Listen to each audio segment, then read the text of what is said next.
Bonjour à tous et bienvenue sur la chaîne J'affûte mes lames. Aujourd'hui, présentation et affûtage de cette lame fixe. Donc lame que je me suis procurée très récemment. Donc livrée avec son étui. Alors l'étui est de très très bonne qualité. Voilà, sans mettre le scratch. Voilà. Ça bouge pas, il se détache pas. Il y a un petit peu de jeu, voilà, latéral. Mais sinon, voilà, le couteau ne tombe pas. Donc au niveau des spécificités du couteau, donc on a une longueur totale de 25 cm, une longueur de tranchant de 9,6 cm, une longueur de manche de 15,4 cm, une épaisseur de manche de 3,1 cm, épaisseur de la lame 4 mm pour un poids de 308 grammes. Donc voilà, c'est une lame qui est en 50 CR15 MOV. Donc lame inoxydable et avec un manche en G10. Donc au niveau de la prise en main, le couteau est vraiment agréable. Alors bon, moi j'ai des mains, j'ai pas des petites mains, j'ai pas des grosses mains, mais c'est vrai que vous voyez, moi ça me convient parfaitement. Par contre, ceux qui ont vraiment des grosses mains, bah voilà, ça peut être peut-être un petit peu, on va dire, handicapant, mais sinon on a une bonne prise en main. Et puis l'avantage, c'est que pour l'affûtage, voilà, ici on va pas être embêté. On va bien pouvoir attraper vraiment le début du tranchant. Et donc là, justement, moi, ce que j'aime bien faire sur mes lames quand je reçois un couteau, alors après, on est libre de changer l'angle d'affûtage du fabricant.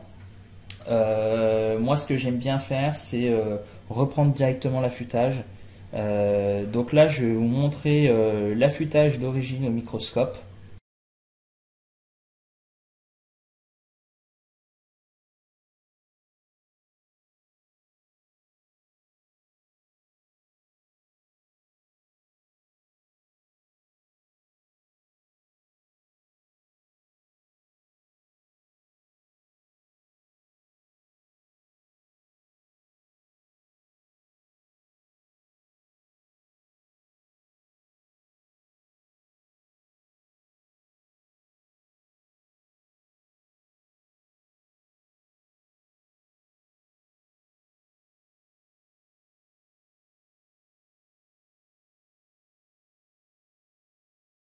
Donc là c'est le tranchant sorti d'usine.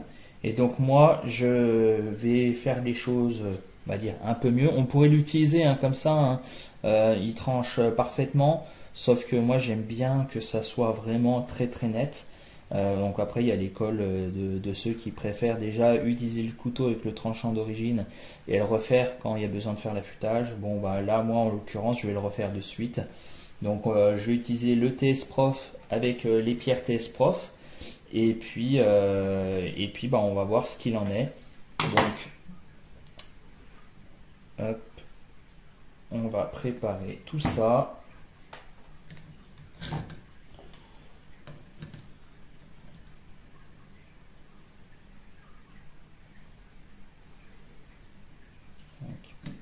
Donc, pour avoir affûté quand même pas mal de lames avec le TS Prof, c'est vrai que alors, ça paraît simple, et c'est vrai que c'est relativement simple d'avoir un bon tranchant. Après, ça dépend des exigences de chacun. C'est vrai que moi, je suis assez pointilleux là-dessus. Et c'est vrai qu'avec cet outil, on peut vraiment aller dans le détail. Et donc, après, c'est une histoire de réglage à effectuer. Donc, c'est à force d'affûter qu'on se rend compte des choses à faire et à ne pas faire. Et puis il y a des petites astuces, notamment pour les réglages. Donc je ferai peut-être une vidéo à ce sujet. Et d'ailleurs, très prochainement, je vais vous présenter un petit outil pour le TS Prof qui est vraiment très très pratique. Je devrais le recevoir d'ici quelques jours. Donc on verra ça après par la suite. Dès que je le reçois, je vous ferai la vidéo. Voilà. Donc là, je vérifie, voilà, que je peux bien aller de partout. Donc c'est tout bon. C'est pas grave. On va laisser ça comme ça. Hop. Ah, attendez. J'ai oublié de faire quelque chose. On va protéger la lame.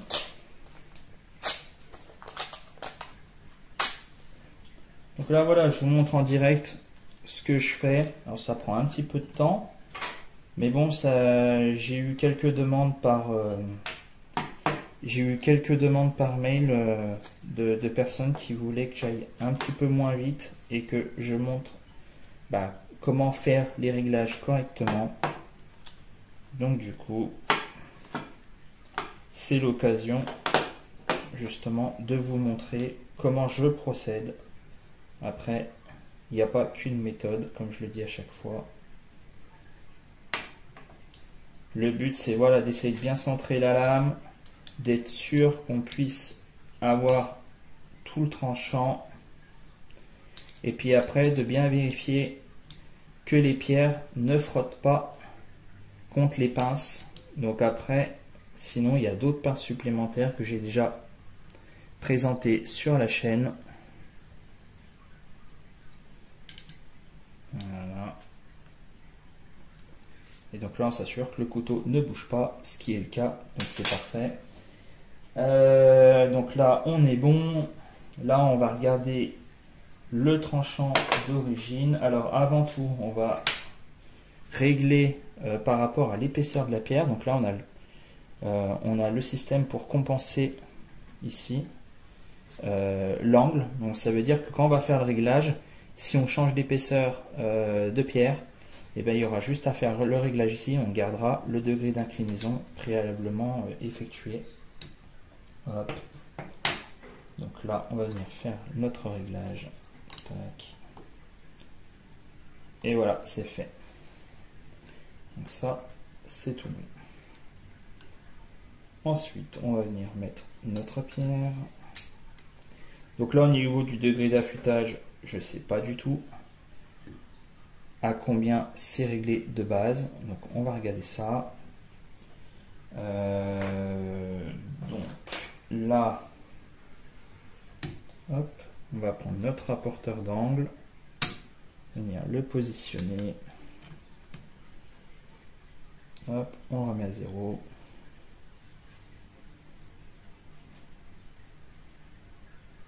Voilà. Et ensuite, on va venir le poser ici. Et donc là, on va venir régler tranquillement. Je vais essayer de le mettre à 20 degrés. Voilà, c'est approximatif, hein, on va regarder. Ouais, c'est pas grave, 20,25, on va regarder. De toute façon, on va marquer le tranchant. Et puis, on va voir.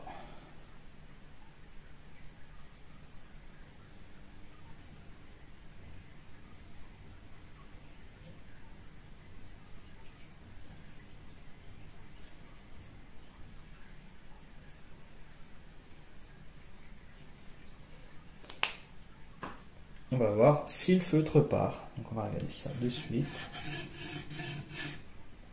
Non. Donc on va venir régler.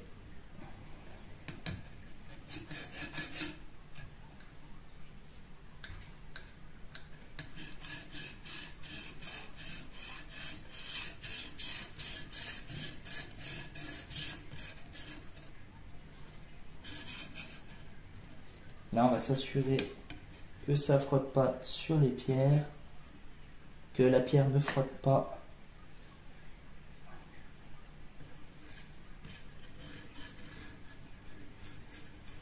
Je prends un peu de temps, c'est important. Donc là on est tranquille, ça vient pas frotter pour pas abîmer nos pinces.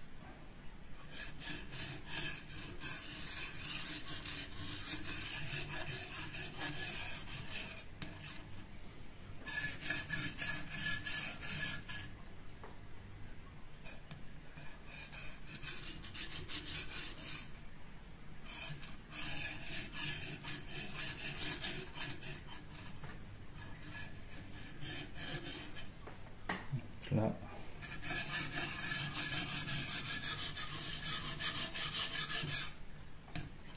On n'est pas bon.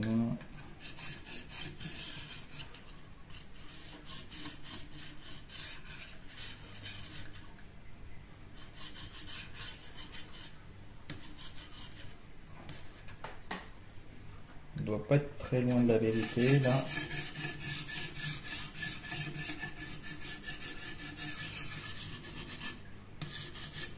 Non, pas encore.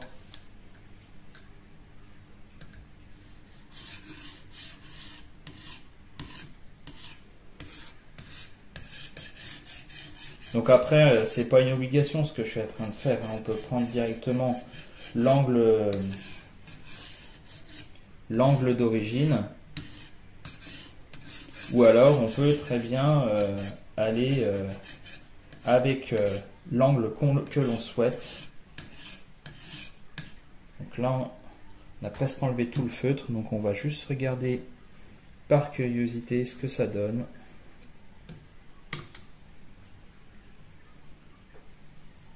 Voilà, et donc là on est à 18,85, voilà, à peu près. Donc je me doutais qu'on était aux alentours de 20 degrés, mais voilà où on en est. Donc voilà, maintenant on est bon pour commencer. Donc je revérifie juste une dernière fois que ça ne vient pas frotter contre les pinces, on est bon. Et donc là on va venir commencer notre affûtage tranquillement. Donc là, j'ai commencé avec la pierre la plus grossière. C'est pareil, on me pose la question. J'ai des abonnés qui ont acheté le TS Prof et qui ont des problèmes avec la pointe. Donc, je vais vous expliquer comment moi je procède pour éviter de faire des bêtises. Parce qu'effectivement, c'est un outil qui va très très bien. On a des pierres qui sont agressives, donc du coup, qui nous permettent d'avoir un gain de temps sur l'affûtage. Par contre, bah justement, vu que c'est agressif, il faut faire attention et on peut faire des dégâts.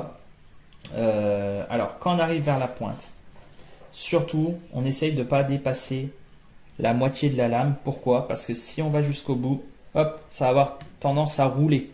D'accord? Et donc, du coup, là, on va venir arrondir notre pointe. On va faire plus de dégâts que nécessaire. Donc, en fait, l'objectif quand on arrive ici, c'est qu'on va arriver à l'extrémité, d'accord? On essaye de ne pas dépasser la moitié. Et moi, ce que j'essaye de faire, c'est que j'exerce une petite pression sur l'intérieur, comme ça.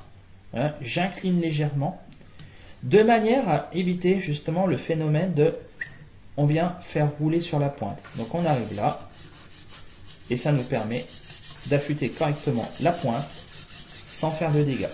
Voilà, une petite astuce, mais de toute façon, si ça vous intéresse, je vous ferai une vidéo là-dessus, sur les petits trucs et astuces, parce que c'est à force d'affûter sur ce système que du coup, j'ai découvert des techniques qui marchent plutôt bien.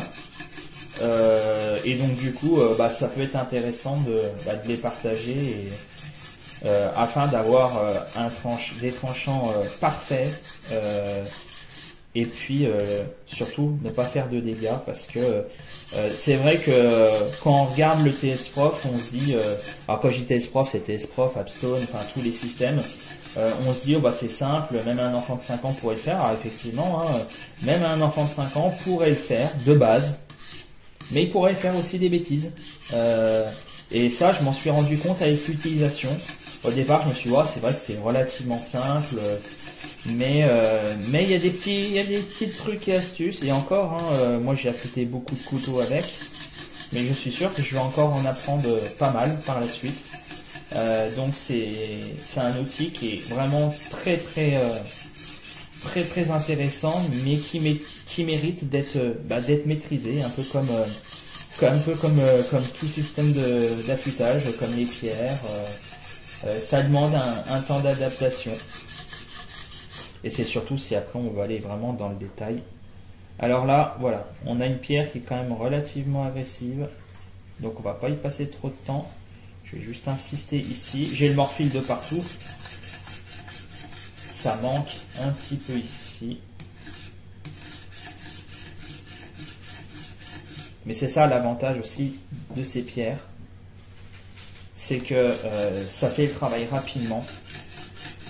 Alors l'objectif, hein, comme à chaque fois dans l'affûtage, c'est qu'on va s'attarder surtout sur les premières pierres, parce que c'est elles qui vont vraiment déterminer la suite. Et déjà, si on arrive déjà à avoir un très beau biseau, un très beau tranchant dès le départ, et ben ça nous garantit un résultat de qualité pour la suite. Voilà, donc là j'ai le morphile de partout.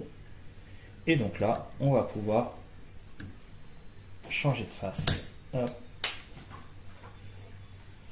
Et donc là, on répète l'opération.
Donc là, on prend bien son temps quand on arrive sur le bord, comme ça. Voilà.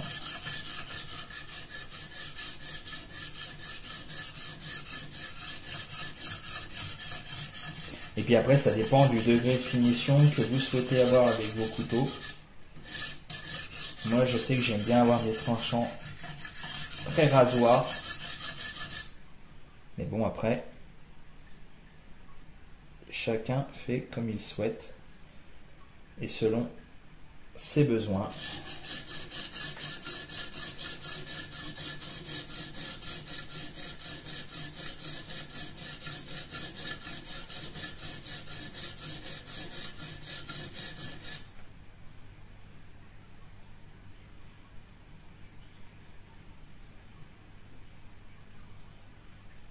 On est plutôt pas mal.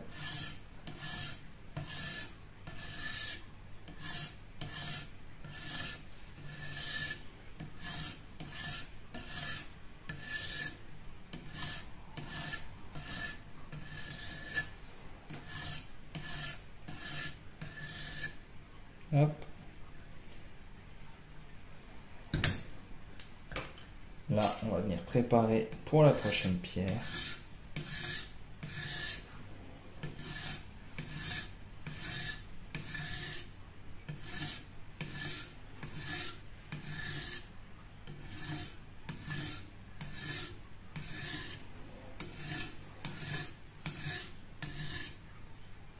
Et voilà. Donc là, c'est fini avec cette pierre. On va passer sur la pierre.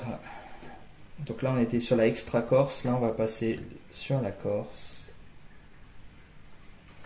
Hop. On vient bien essuyer notre lame avant le passage sur l'autre pierre. Et donc là, on recommence le travail.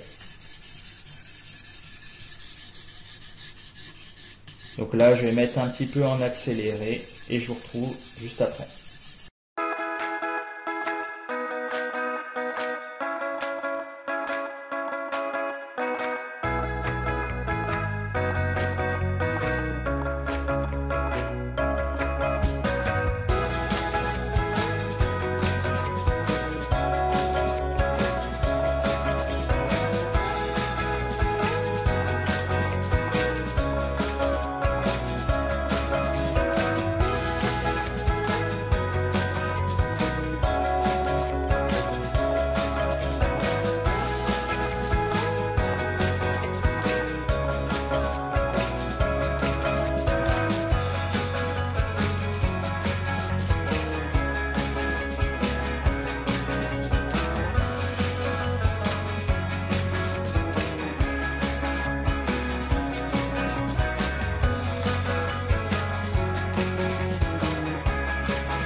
Donc là, on est sur la pierre de finition. Et donc là, c'est valable sur toutes les pierres, et même quand on affûte manuellement, on n'exerce vraiment aucune pression. Là, on est vraiment en phase de polissage. Et puis même sur les autres pierres, il n'y a pas besoin de forcer. Mais là, c'est le cas. Voilà, là, on est là pour polir la lame, pour affiner le tranchant. Ça sert à rien d'exercer une pression, juste le poids de la pierre.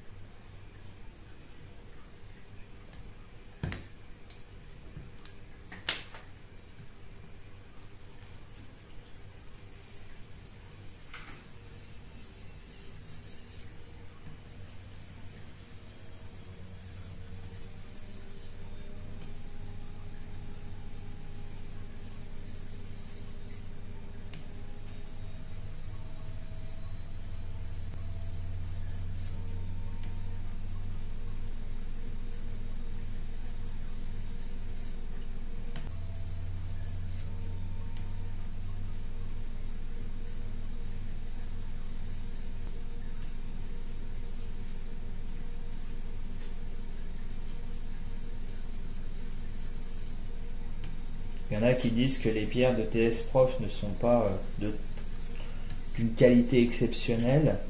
Moi, je sais que je les aime bien parce que elles font le travail rapidement, elles rendent un travail quand même très très bon.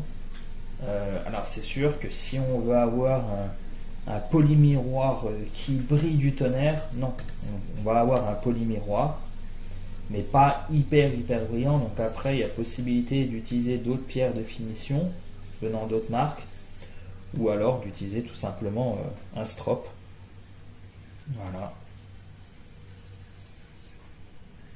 Et là, voilà, là on arrive sur la fin. Tac.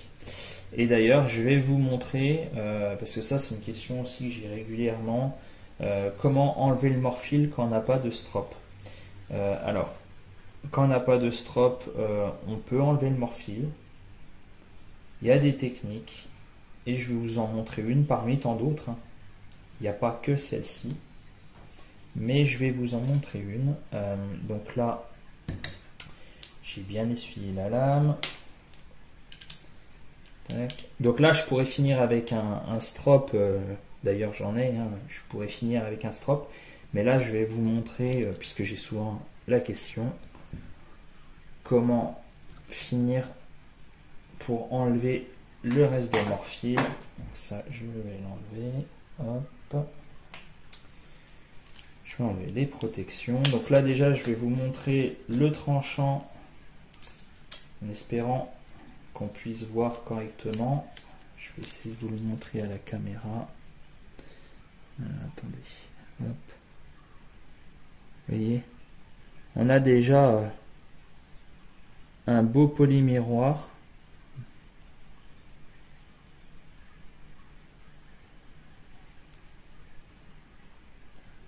Hop, vous voyez. Alors, je sais pas si on le voit bien à la caméra. On a quand même déjà un polymiroir. C'est sûr, si on le veut encore plus brillant, on peut fignoler encore. Mais on a déjà un joli résultat. Alors la technique, elle est toute simple. Alors, il y en a d'autres, mais on peut utiliser du papier journal. Voilà, tout simplement.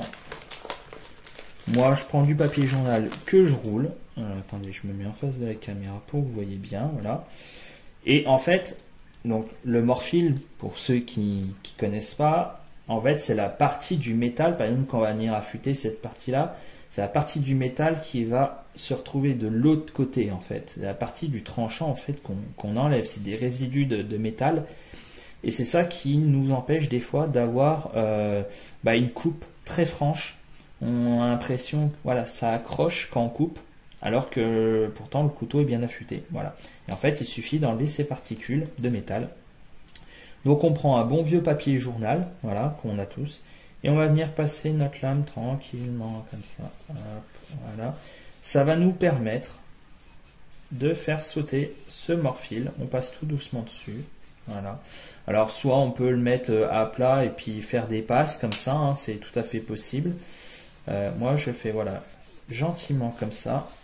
D'ailleurs les Japonais utilisent très souvent cette technique et elle fonctionne parfaitement, hein. Donc là-dessus il n'y a aucun problème. Donc voilà, on se retrouve pour le test de coupe, on va voir ce que ça donne.